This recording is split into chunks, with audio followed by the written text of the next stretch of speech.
What's up, Brian? Excellent performance tonight. Canelo Alvarez, super middleweight champion, making history tonight here at MGM Grand, Las Vegas, Nevada. Thank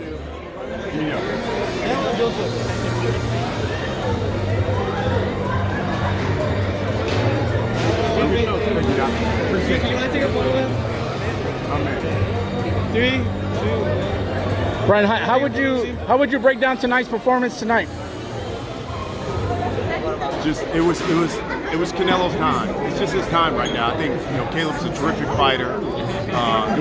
He showed his lateral movement, used his feints, but I think those body shots were just too much. And then obviously you saw Canelo do what he did. You're absolutely right. I mean, it's to take nothing away from Caleb Plant. He was a warrior. He went out on a shield. He was undefeated for a reason. IBF super middleweight champion. Everybody knew his game plan. He was going to box. He was going to stay in the ring, move laterally, and because I just don't think he had enough power to keep Canelo off of him, and that was the difference.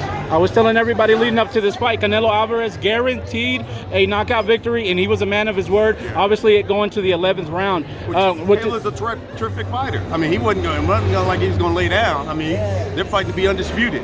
So he, like he said, he wanted to go out on his shield. With everything that Canelo's accomplished in his career, I mean, what's left more for him to accomplish? Do you want to see him move up to 175 to challenge himself? No, I think at 168, there's a lot of great fights. I think Charlo was here, and to see him fight Charlo, see him fight David Benavidez. We got David Benavidez fight next week. I think those will be really good fights. I mean, Canelo and Charlo be a great fight. Canelo and David Benavidez would be a hell of a slugfest. So. There's a lot of good fights at 168. We asked Charlo earlier. He says he wasn't really impressed with the knockout.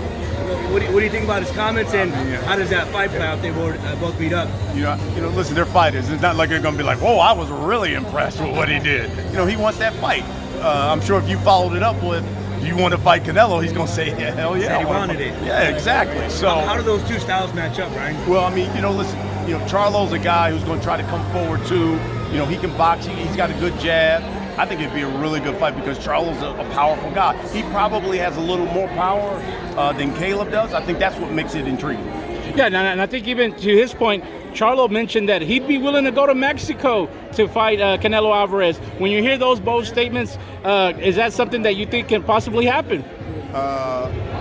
Listen, I think Caleb got like $10 million for this fight, so I'm sure he would try to get a little bit more too. Hey, I'd go to Mexico too if you're going to give me that much. Earning the pesos. Yeah, exactly. Well, so I mean, those guys know it'd be the biggest payday of their career.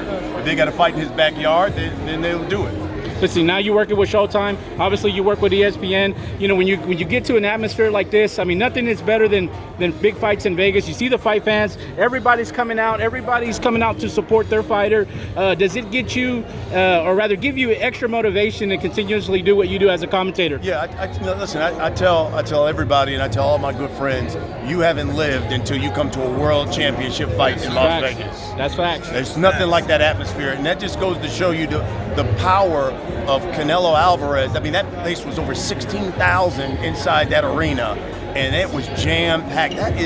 That energy, there's nothing like it, man. And that's why this sport, I hate it when people try to say boxing is dying. Man, you just saw our sport is thriving. Right, where can they follow you at, man? I know you have a podcast. Yeah. It's very successful. You're interviewing a lot of the big names. Where can they follow you at?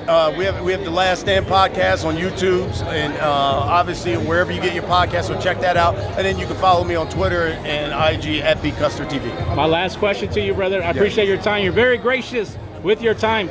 If you had any last, as far as words of wisdom, words of encouragement to any up-and-coming commentator / broadcaster, what words would you give them as far as from your experience as well as your knowledge? Just work hard and believe in yourself. There are going to be some people who like you. There are going to be some people who hate you.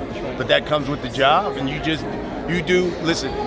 the best that you can, and if you love the sport, it'll show. That's right. And I love the sport, and so that's why I'm in it. Thank you, man. I appreciate your time. It's your boy, Jermall Blue, Mr. All Access Elite Boxing, signing off with Brian Custor. Appreciate it.